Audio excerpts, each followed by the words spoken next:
What's up, hockey fans, and welcome back to the Good Goal Podcast. This is episode 31. It's a Wednesday morning. Matt, how you doing?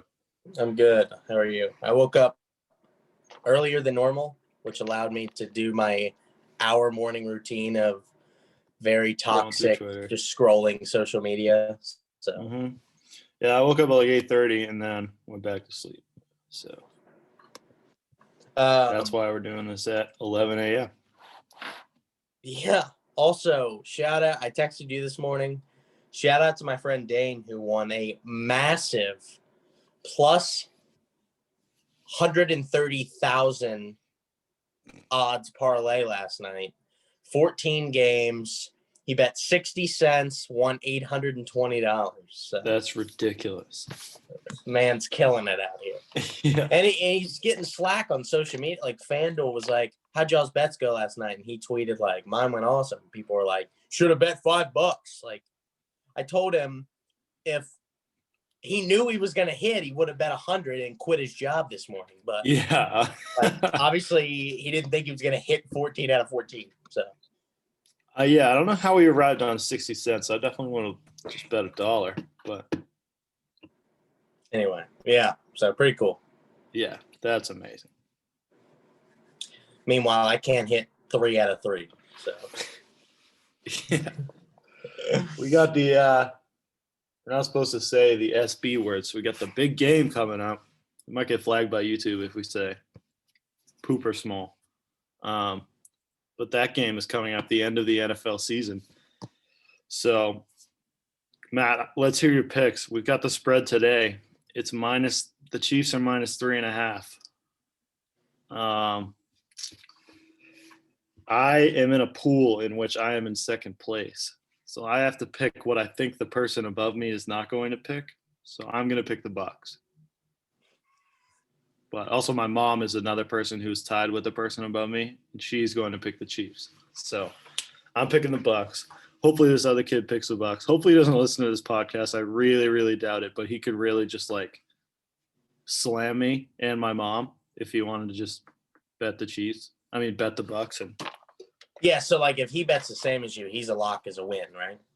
No, because my mom is tied with him. Oh, okay. But me and my mom are betting differently. See, like I was in like a 40-person college football bowl game, like pick 'em. It's the same type of thing. Yeah. And me and the guy, I was in second. The guy in first was like 3 points above me, and then everyone else 10 sucked. points or something. Yeah. So I just had to pick the opposite of him and hope they won. Like, so it was literally just a pick-up. Yeah, we don't know what each other picks, so that's the thing. I know what my mom's picking because she's my mom. I know it's a hockey podcast, but we have to talk about the that specific game that we can't name. Which is so dumb, so stupid. I know. I got the Patrick Mahomes and the Chiefs covering. Okay. I think they cover 3.5. I honestly think that is like an easy bet. I don't know why the line is so low. I mean, the Chiefs are just way better. You can't bet against Brady, though. It's Tom Brady. I mean, no one in the history of football will ever go to 10 games like this one. No one will ever play the last game of the NFL season 10 times. Yeah, more than him. Yeah. Yeah. But Mahomes, that team is just so stacked. That offense is unreal. So it's amazing, yeah. And the Bucs secondary is not good. So Clemson is second in the country with most players. So LSU and Georgia, I think, are tied with 5 players. And Clemson has 4 playing. So it's pretty cool. That is cool. All right. Hockey. Okay. Our stream on Saturday night. Thank you for those who supported. We'll definitely have a better plan. Yeah, Zach. My roommate Mike.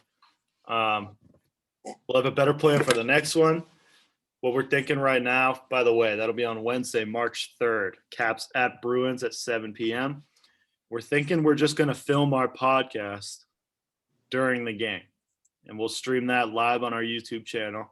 But afterwards, you can just listen to our podcast, which I'm sure will be a long one, but we'll just be giving updates on the game, talking about what's going on around the league. So that should be a fun, 2 hours, 2 to 3 hours.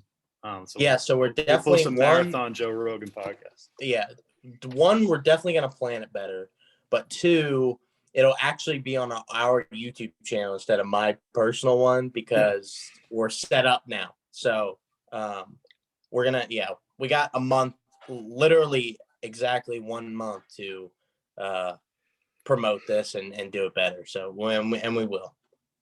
It's our first time. So yes, sir. It was good though. What a great game. Went to overtime. Yeah, we should have done the one on Monday, but I mean, they were identical games until the last 5 minutes. Yeah. And then the Bees scored 5 unanswered goals. So Wednesday, March 3rd, be there or be square. Exactly. Okay. Jim Rutherford mysteriously steps down as the Pens general manager after 6 years. He was pivotal in the back-to-back cups for the Pens in 11 and 12. Nope, sorry, 14 and 15, 14 and 15? 16 and 17. Was it really that recently? Because 14 was the Kings and 15 was the Hawks. I don't know why I said 11 and 12. Yeah, I don't know. You guys won in 11. What the hell are you talking about? I know. 16 and 17. He stayed longer than expected. We have in the notes. He said he stepped down for personal reasons, but he did not say retired. He's very old, but he did not say retired, which is odd. Yeah, Rutherford said in his first go ahead. Yeah, I was just gonna say he did the same thing in 2014. He stepped down from Carolina after several years. I mean, he was there when they switched from Hartford to Carolina. And he stepped down for personal reasons. And then later that year took the Pens GM job. And I mean, he even said in his opening press conference that he expects his stint to be 2 to 3 years. They went back-to-back cups. He's there for 7. So sounds like Jim Rutherford just leaves whenever he's done with a team. He's also 71. So yeah, but he didn't say he was retiring. Maybe he's just like, yeah, the Pens their window's closing. I want to go somewhere else. Maybe. I don't Seattle? Or do they already have a GM? Oh, they already have a GM, but that'd be cool. Anyway. Do they already have a GM? Yeah. Should be George McPhee. Imagine. Ron Francis. Oh, yeah, of course. I remember that happening, actually. Yeah, I don't understand how he didn't do that. But imagine if it was George McPhee again. That'd be so funny. He just built 2 expansion teams. Yeah, I know. It honestly makes sense.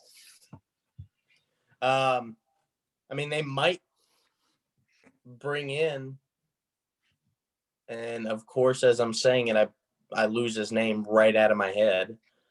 The coach for Vegas the first year. Oh my Lord, we are out of it. Gallant. Yeah, Gerard Gallant. Thank you. They might bring him in because I thought he was going to be hired as the Caps coach, but yeah, you did. Yeah, that would have been a good hire, and actually, that would make a lot of sense. But we got the best hire, so of the available people. Yeah. Okay. Yeah. True. All right. The Sabres, the latest team to get hit with the COVID-19 bug. 2 players entered protocol. Team facilities will be closed until February 8th. They said they're postponing their season, which when I see that, I always get scared, but then they say it's for 5 days. So yeah, it's not as big a deal as you think. But it might be the rest the Sabres need after a 4-4-2 start.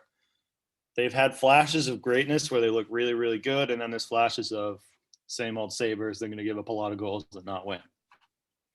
I know, it's so weird because we hyped up this team. I mean, everybody did with Taylor Hall and Eichel. I mean, I think they have to do something special this year or Eichel's gone.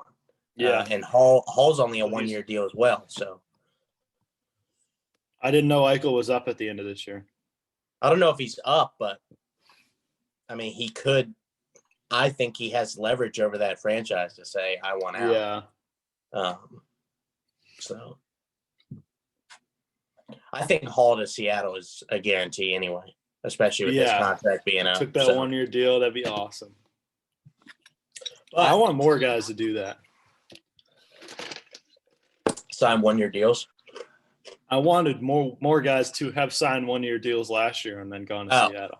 No. Imagine they just packed Seattle and Seattle was just ridiculous. Well, we were talking about this free agency is going to be even crazier than last year because of all the contracts that are going to be up. So Ovechkin to Seattle. Yeah. Oh God, don't David Krejci, Tuukka Rask.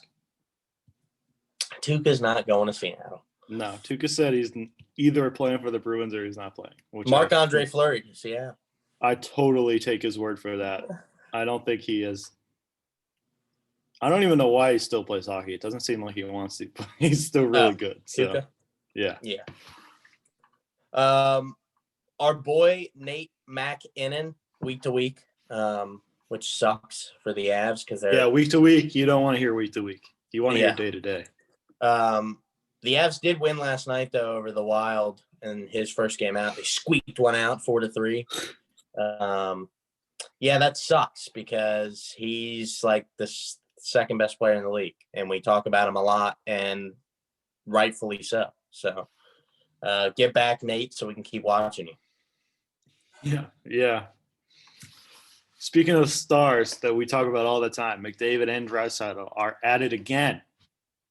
McDavid is first in points, and Draisaitl is second at 24 and 22, respectively.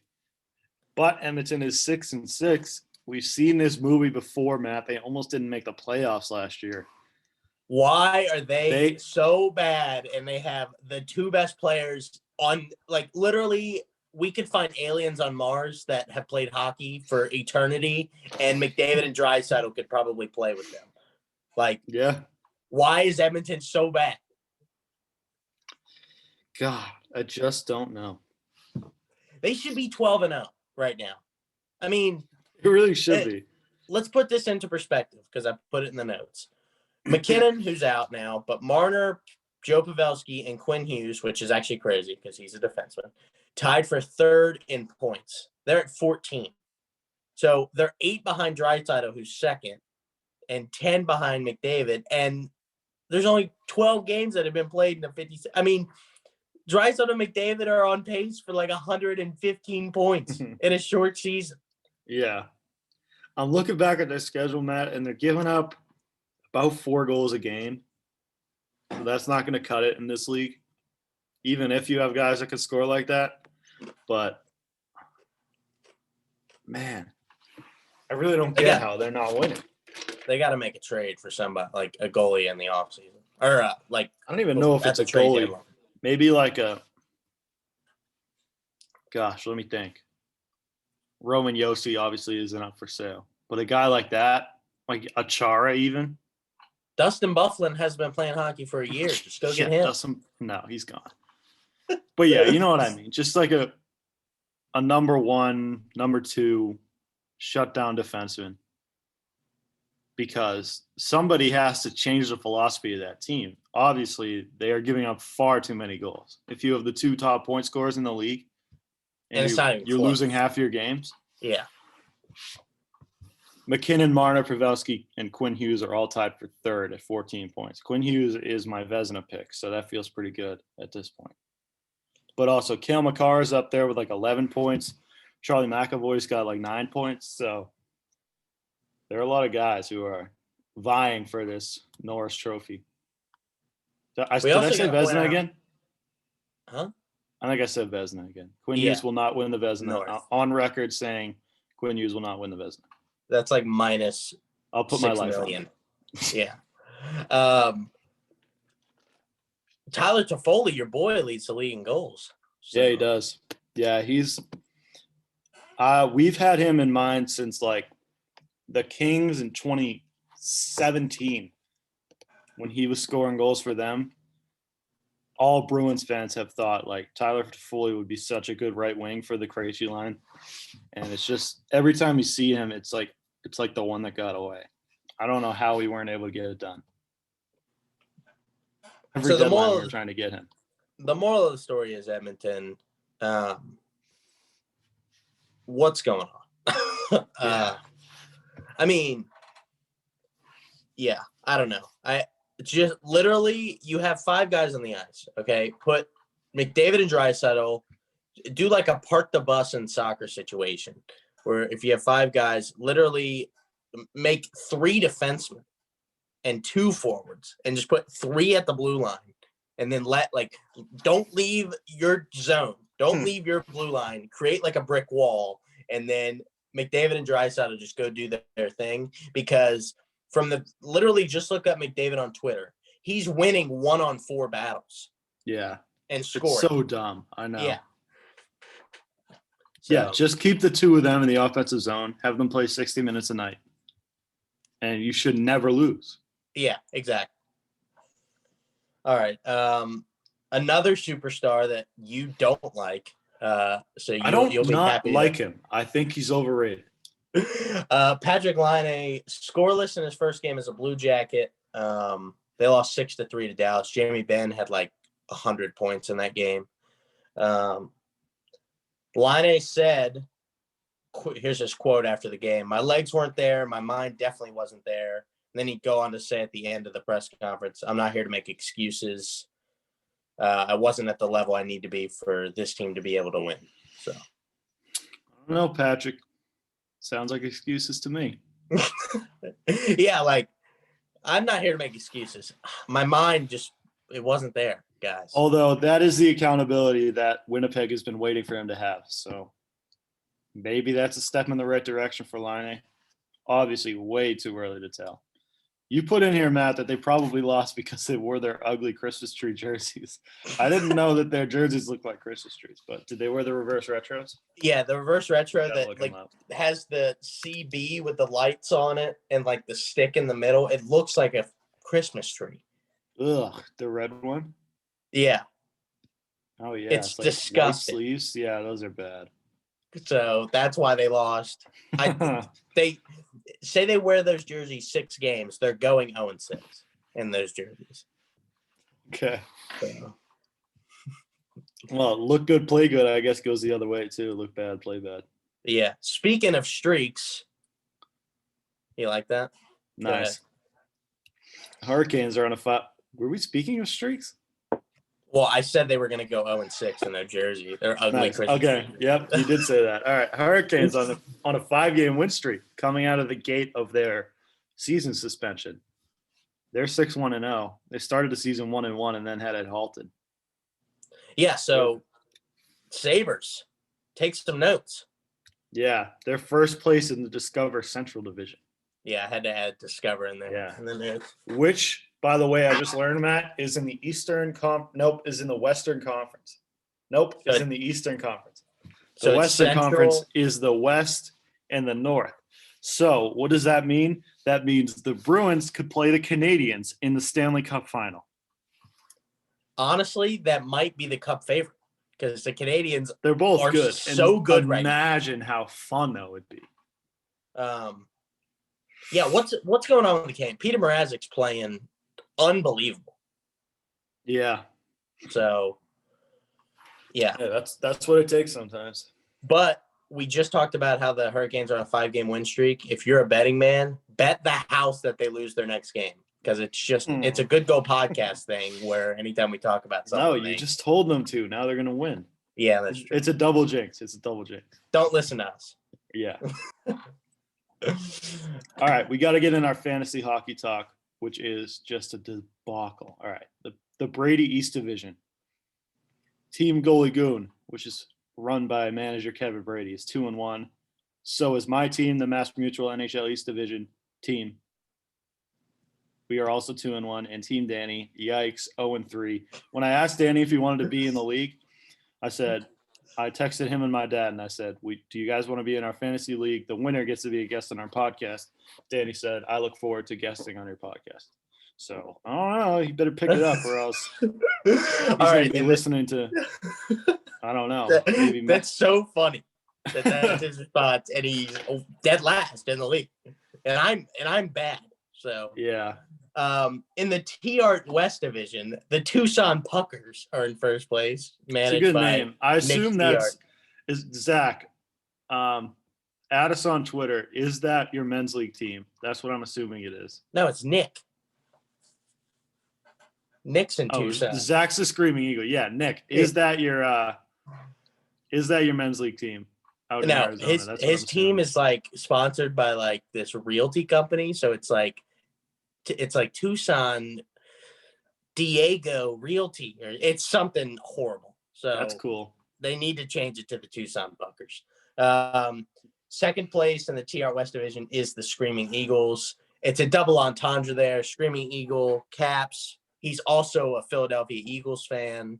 So I did not know that. Yeah. Very good. And then the Washington Eagles, hockey team. The Eagles stink. Just before we move on, the Eagles are so bad. Yeah, since we're talking about the big game. Hey, Jalen Hurts is the future of the franchise. And good thing Doug Peterson is gone because he's a bum, even though we called the Philly special.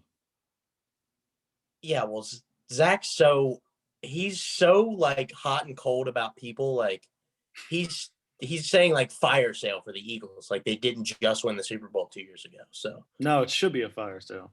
It's not. Keep Jalen Hurts though. He's good. Anyway, and dead last in the TR West Division is the Washington hockey team, which is me. But I did beat Zach last week after he was undefeated. And somehow Danny is beating me this week. So I suck. It's the toilet bowl. We'll see who comes out on top. It's not I'm a mainstay on the pod. So if I lose, there's no What happens if one of us win, Matt? I guess we get to pick. I don't know. I'm not winning. No. There's no way I win. If I win, I'm having myself on the podcast, and we're talking about only Bruins stuff. Okay. And if you win, we'll talk only Capitals.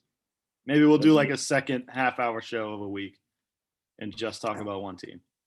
All right. So there's your fantasy hockey update for our 5 listeners that are actually all in the league. All right.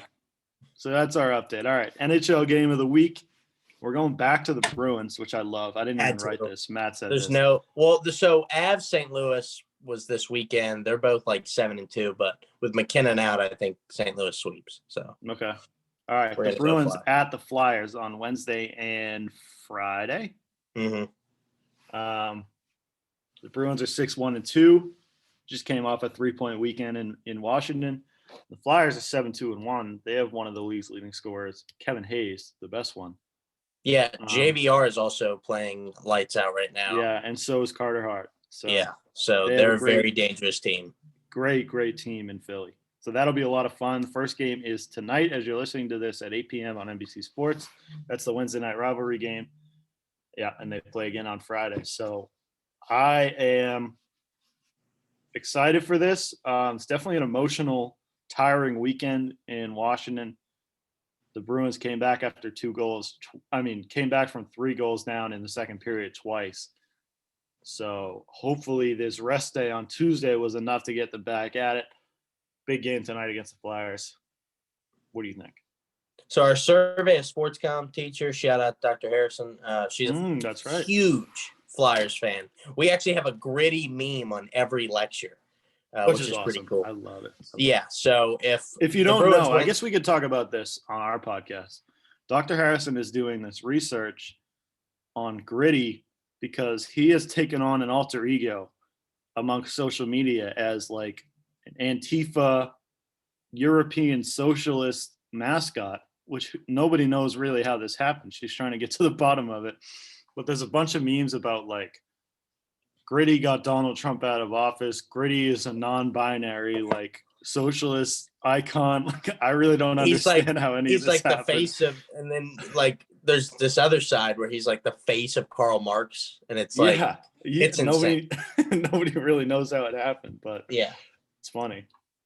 So if you have any gritty news, send it our way, and we'll share it with our professor. But with this game, if the Bruins win, fully expect Christian to be balled out in Bruins stuff tomorrow. In class? Yeah. Yeah. I'll just walk right up to her and start screaming at her. Before we begin, I didn't put it on the thing. Thanks to everyone who shared our Bell Let's Talk tweet and also tweeted about it. That's one of the things we talk about a lot is mental health awareness on our podcast because the NHL is so strong in advocating for it. Bobby Ryan won the Masterson Trophy last year due to his battle with mental health. So thanks again for that. Also, Bell they contributed over $7 million just on that day, which was a record. So that's awesome. Mm-hmm. So right. we'll definitely be letting you know about that next year, but yeah, just a great cause. They did a great job. And if you don't know, all interactions from tweets, all tweets with the hashtag Bell Let's Talk contributes 5 cents on behalf of Bell to mental health awareness and treatment. So yeah, and again, you may not think that's a lot, but when you get 100 million interactions, when you get 140 million interactions, then it's $7 million. So, Anyway, the final topic to talk about is the power rankings. They came out. What's today? Wednesday. I think they came out Monday morning on NBCSports.com. I just put the top 5 because last week we did all 16 and we didn't know what to talk about. So what I'm going to do this week. And also it was bad. Oh, it was. Looks like they have it together finally. Yeah. So we're going to do the top 5. That way, after we're done, me and Christian are going to say what they got right, what they got wrong. So who they should add in. Who they we'll should give our own top 5, basically. Exactly. Okay. Instead of trying to give our own top 16. Perfect. So, number 1, the Montreal Canadiens. They finally lost the game in regulation, and even then they looked impressive. Just ran into a hot goalie. All of these descriptions, by the way, are written in this NBC Sports article. You can find it on Power Rankings at NBCSports.com. Just ran into a hot goalie that night. Seems like a Montreal Canadiens fan trying to justify keeping his team at number 1. No, I'm kidding. I think they belong where they are. They look great. Obviously, Carey Price. I mean, we talk about him way too much, but it's deserved. So, they might be playing for the Stanley Cup this year, which is crazy to say in 2021. Which would be great for hockey because Montreal is a mainstay, and they haven't been there since the 90s. So, was it? 93? Well, this was written Monday morning, right? Monday night they put up 6 goals on Braden Holtby, and just dominated Vancouver. So. They turned it around. I have a question, Matt. Whenever Canadian teams play, TSN makes it Hockey Night in Canada. So this begs the question: is every night Hockey Night in Canada this season?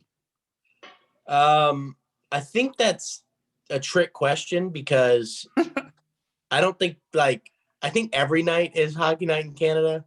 It's not. I wonder if TSN is really showing games every night. I mean, they must be. They have to at least be showing one. I mean, there's 13 games a night. Maybe they just do Hockey Night in Canada if it's on a Saturday or Friday. Yeah, I guess because Wednesday night rivalry, it's not every night rivalry. Yeah. So it is Hockey Night in Canada every night, but it's not promoted Hockey Night in Canada. Okay, gotcha. All right, I'm glad we figured that out. The trick question. Go ahead with number 2. Number 2 is the Washington Capitals. It's insane that we are at the position we are. We just got our first regulation loss. All of our Russians were out 4 games. Orlov and Kuznetsov and Samsonov are still out. Orlov came back from Monday night. Yeah, he did. So, but Samsonov and now I'm blank. Kuznetsov are still out. And Samsonov was our guaranteed start at the beginning of the season. And Vitek Vanacek is NHL Rookie of the Month. That's right. He's our starter now. He's looked great. Completely robbed the job of Samsonov. So I don't know who the third goalie is, but he hasn't touched the ice yet. Craig Anderson. Is it really? Yeah. Wow. He should be on We signed him on our taxi squad, and then when Samsonov. Yeah, but we haven't had any back-to-back, so we just play Vitek. Right, so you don't really have to. But yeah, now you got to start thinking about if Samsonov comes back, who's going to play? You just move Craig Anderson back to no, obviously. Taxi but squad. Is Vanacek the starter now? He's looked so good. Yeah, absolutely. I think you give Samsonov a chance to earn a spot back. But you at least play him. You ride Vitek until he completely blows. No, because if you run him into the ground, then you're stuck in the same situation you are now, where you have one goal. You got to do like we've been talking about all year. Now you know what you have in Vanacek. You got to switch him off. Play him every other game. No. Keep them both fresh. Yes. No. All right. No. Whatever. I hope they do what you think, so that the Capitals are bad. They're not going to be bad, but I specifically remember we brought in Yaroslav Halak in like 2014, and we kept switching him and Hopi couldn't find a rhythm. Now that Vitek has a rhythm, we have to go with it. I mean, it doesn't make sense. Finding a rhythm.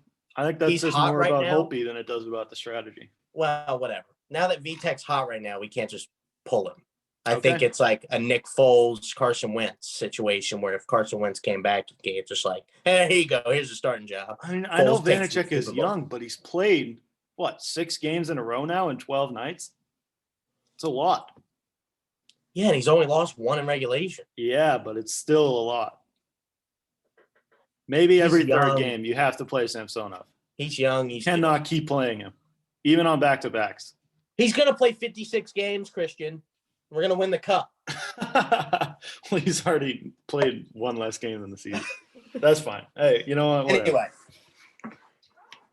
Yeah, my final thought is that it's impressive that we're even in the top 5 after all the injuries we've had. So, or COVID-related absences too. So. Char looks good. To be honest with you, he looked really good against the Bruins. It was so funny when Chara. Char scored a goal. Christian texted me right after that. Man, I wish we had a guy like that on our team. Then you scored 8 seconds after that. Yeah, Daniel Sprong, who I've never heard of before this season. So, by the way, the goal before Chara's goal was called back. That was probably 30 seconds before that. So it was really 4-0 in like the first period. Number 3, Colorado Avalanche. This article says the injuries are mounting, which is true. They just lost their best player. Even more true after this article was written. Yeah.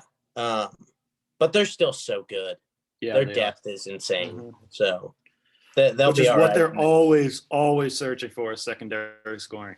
Yeah. And if they have it, they're deadly.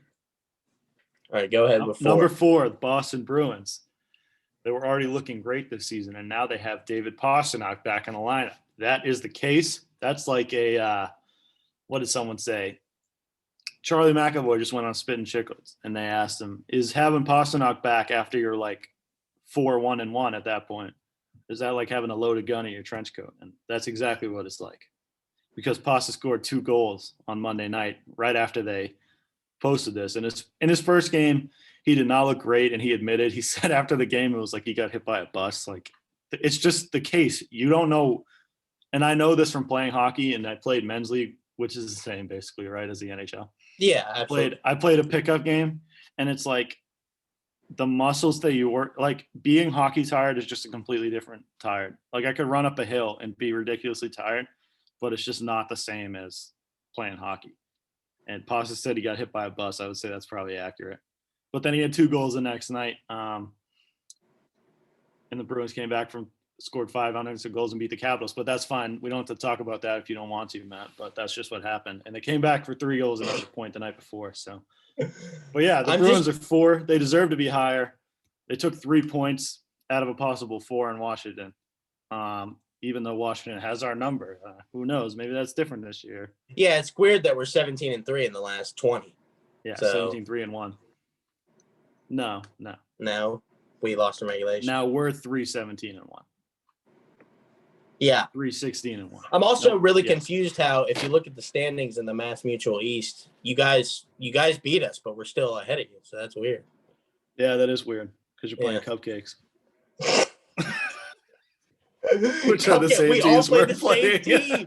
We play the same team. All right, number 5, the Tampa Bay Lightning. Not shocking. I think they have to be in the top 5 all year, regardless of their record. Because again, it's like what we talked talked about. It's what we talked about last episode. It's at this point in the season, you got to put teams in there that are in there because of their reputation and wait for them to earn their way out. Yeah. Like they could be horrible and they're still somehow going to find a way to make the playoffs because their team is so talented. So yeah, and they're saying their next 5 games against Nashville and Detroit, that is a narrative that we have to start talking about, that division is just not nearly as good as the other ones. No, I think the top 4 in the Central might, I don't know. Yeah. Top 4 in the Central are making the playoffs. Who are they right now? Carolina, Florida, Dallas, Tampa. Mm-hmm. And then Columbus is tied with Tampa, but Tampa has. And then you have Columbus, Detroit, Nashville, and Chicago. But we also have to put into perspective that Columbus, Chicago, and Detroit have played 11 games, 10 games respectively. The top 3 most have played 7. So Carolina has. Wow. And Florida hasn't lost a regulation either. They're 5-0-1. Yeah. I think the top 4 are making the playoffs. That's my hot take, but it's really not that hot because the division is so best 4, bottom 4. Those, God, it's crazy to think, but those teams are 5th of the way done. They're 20% done with the season, the top of that league. Or no, the bottom of the league, the ones that have played 11, 12 games. It's wild. The season literally just started. And they're still. What's crazy is they're still at the bottom of the standings. The top of the standings have 4 games in hand. So you got to think. We always talk about the Thanksgiving benchmark, which is usually pretty good. Although the last couple of years there have been 1 or 2 teams that make a run, but for the most part, probably 80% of the teams who are in at Thanksgiving in a typical schedule are in the playoffs, and there's usually about 30-something games played at that point, which would be a little less than half the season. So you got to think that Thanksgiving benchmark is probably like middle of March, right? Maybe beginning of March. I would say middle of March is like the All-Star break, right? Because it started January, the season ends in early May. So I would say like 25 games. It's like 22 to 25 games. So it's double what we're at now. But the end of February. Yeah. That's true. It's only been 2 weeks. 2 weeks as of Monday. There's so much hockey being played. It's awesome. Yeah, I know. It is awesome. All right. Who would you add? Who would you take out? Who would you change around? Give me your top 5 off the cuff. Okay. Just off the cuff. First of all, I want to move Washington to 3 and Boston to 2. Colorado can stay at 4. I'm going to slide Tampa out after an unspectacular start. They said, even though they're 5-1-1. What do they expect them? I don't know why they said that. 6-0. But I'm going to move Philadelphia into this picture. They're going to be the number 4 team. We're going to move Colorado to number 5. So, to recap, number 1, Montreal. Number 2, Boston. Number 3, Washington. Number 4, Philadelphia. Number 5, Colorado. It's a really good top 5. I am going to I'm going to take out Colorado just because I think their injuries catch up with them. Like if we're talking about now forward, the top 5 teams. Okay. I think the Avs are out, and I think Tampa's out too at the moment. I think you have to put in Carolina, 5-game win streak. They're 6-1. Okay. And I agree with you. You have to put in Philly. So Montreal stays at 1. I agree with you. I think Boston's at 2 right now, especially after that win against us. Carolina at 3, Washington at 4, and Philly at 5. Okay. I think it's tough because we don't have inter division games going on. So it's hard to match up. Like you can never exactly. When Carolina plays Detroit 8 times, like we don't have that luxury. You're going to know at the end of the season exactly how you stack up against the teams you'll be playing in the first 2 rounds of the playoffs, but you'll have no clue once it gets to the conference finals how good each team is. And we talked about this, Matt, because we talk about how the East and the West typically have different styles of play. Yeah. Like whatever. The West, usually the best teams have way more points because the worst teams have way less points. And even just on top of that, there's for whatever reason, just depending on the year, it could be more physical, it could be more skillful, which is what it's been in the past few years, is more skillful, more quick. I think more high. I think the West is dominated by superstars. Right. So now we have that in 4 different divisions, not just 2. Yeah. Not just 2 conferences. So when they collide, it's going to be very interesting. I hate to add in another sport analogy, but it's like what we saw in college football, where Clemson dominated the ACC like we always do, and Ohio State struggled against the Big Ten. So we were like, according to matchups for us, we're like, oh, we got this in the bag. We're going to put up 80. And then they dominate us. So we really don't know how good the Big Ten was. Whereas the ACC to me was normal. So yeah, exactly. So you could see a team squeaking in at 4 in the East Division, but they match up so much better against like the Central. Yeah, and I think what's becoming clear as the season goes on, that we mentioned at the beginning of the year, and everyone really predicted, was that the East is far and away the best division.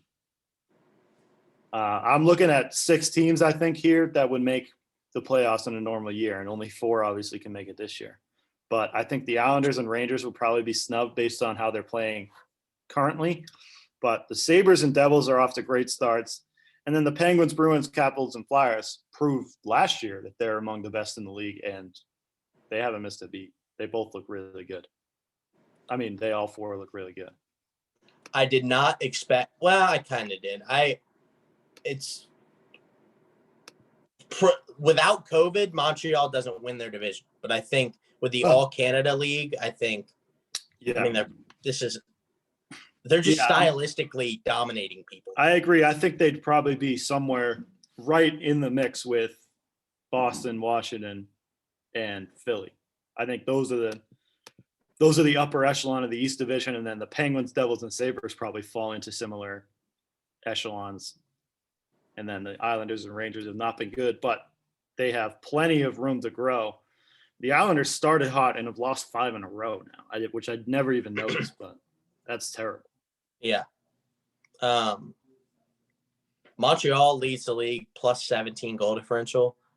That's not the style of hockey they play, which is. It's not. Well, let's look at their goals against, Matt, because they could just be scoring a lot of goals and keeping. Yeah, their goals against is right in the middle. It's pretty low. It's 27. Well, so they average 4.4 goals a game, and they average against 2.7. Mm-hmm. So if you round up, they're winning 4-3 every game. Yeah, almost 4-2. Mm-hmm. I mean, it's hard to score on Carey Price. It really is, yeah. So, and plus, when Tyler Toffoli's leading the league in goals, that also helps. Yeah, they just look great. And Shea Weber's back to his old self, too. Yeah. They just look like such a great team. And the Canadian division is definitely probably the second best, but it's definitely one of the most fun to watch. I don't know if you've seen any of the games, but they're so heated, even without fans. Oh, the intensity is, I think, 10 times because it's just all Canada. Yeah, I agree with you. I mean, a lot of these guys are playing for teams or against teams that they grew up cheering for. You got to think, 65-70% of the league is Canadian? Overwhelming majority. So most of these guys are playing for or against teams that they grew up cheering for. Yeah. which always adds an extra, something to it. One more point is you mentioned Boston Montreal Cup. I think regardless of who you root for, that would be the most watched cup in 20 years. I mean, any original six cup is awesome. Like the Boston Chicago Cup, I think it should have gone 7 games. Is it? That's the most watched one recently. Yeah, so that's in 2013. Yeah, that's just the way it works. If you're a hockey fan, you know the history of the original six. And it goes for every sport and every team with history. Like the St. Louis Blues are not an original six team, but they've been around a while and they have a, rich history, even though they never won until last year. I mean, they went to 3 cups in a row in the 70s. Mm-hmm. Yep. It was also pummeled by Bobby Orr twice. Yeah. So that is the storyline that played into them winning 2 years ago. So, yeah, I get excited for Boston Philly because, Matt, I want to recommend this. I watched it a couple years ago. It's called The Bullies of Broad Street. And it's about the 70s Flyers, how they changed the league. With no teeth, just by throwing flying elbows and slashing people in the face. It's really fun to watch. It's really interesting. But they talk about the Boston-Philly rivalry because Boston obviously was with Phil Esposito and Bobby Orr, they scored so many goals. They were like a beautiful team to watch. And obviously it was physical fighting. It's 70s. But like Philly sort of dethroned that team by just beating the crap out of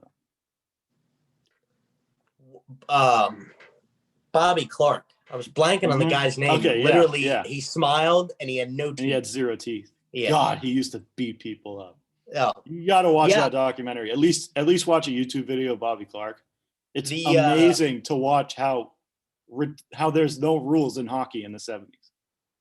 Well, so and they might talk about this in the documentary.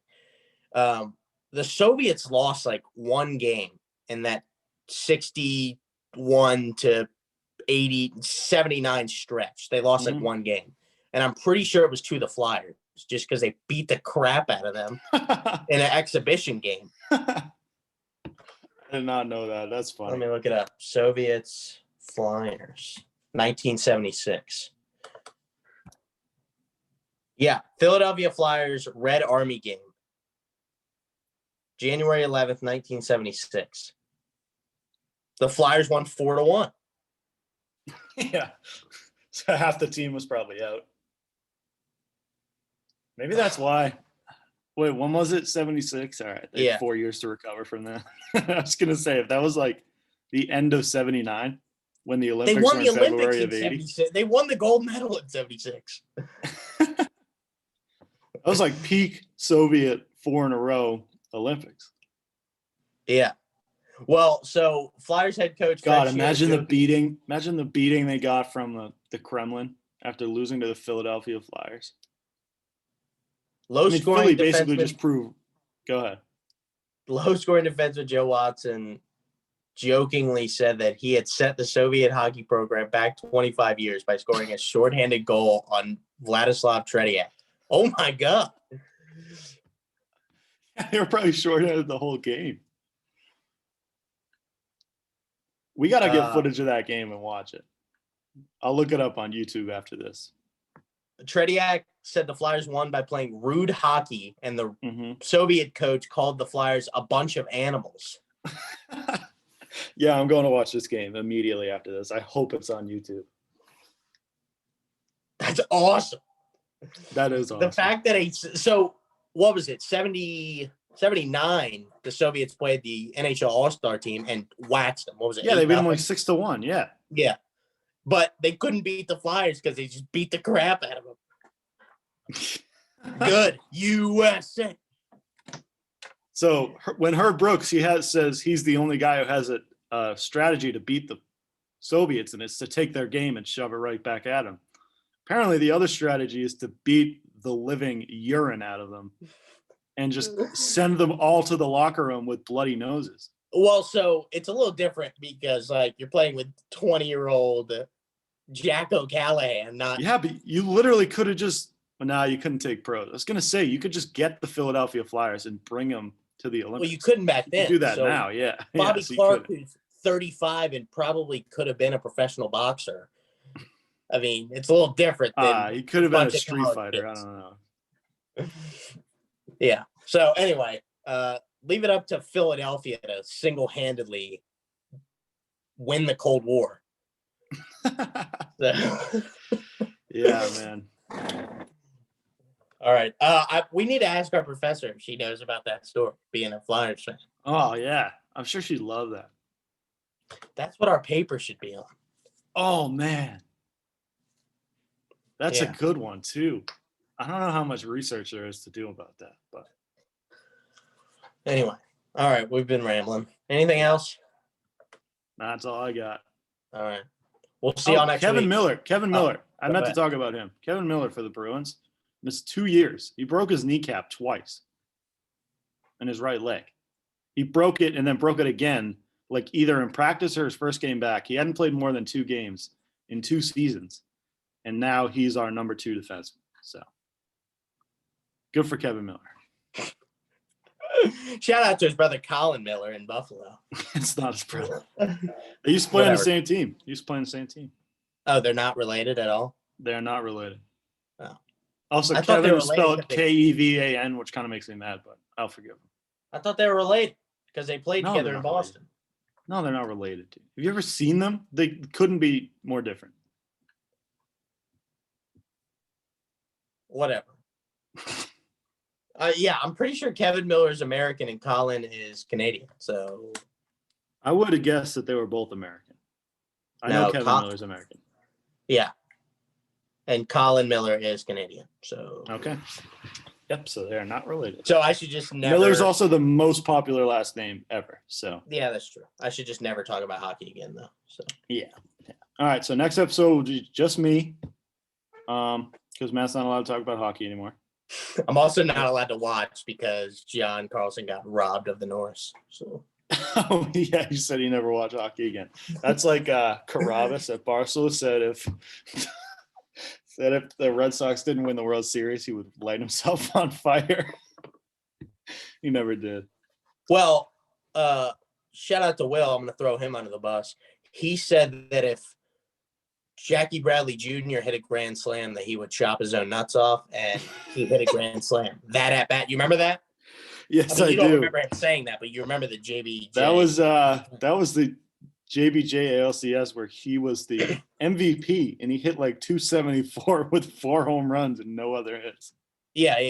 It was that series. So we have to hold Will accountable because he said he would do that if JBJ hit it. He said it. And he hit a grand slam. Yeah, I mean, chopping your nuts off, though, that's like, that's like top of the list of things you don't want to have happen to you. So, other than dying. So, Will, you're off the hook, but. No, he's not. But don't ever make anything like that again, or we will hold you accountable.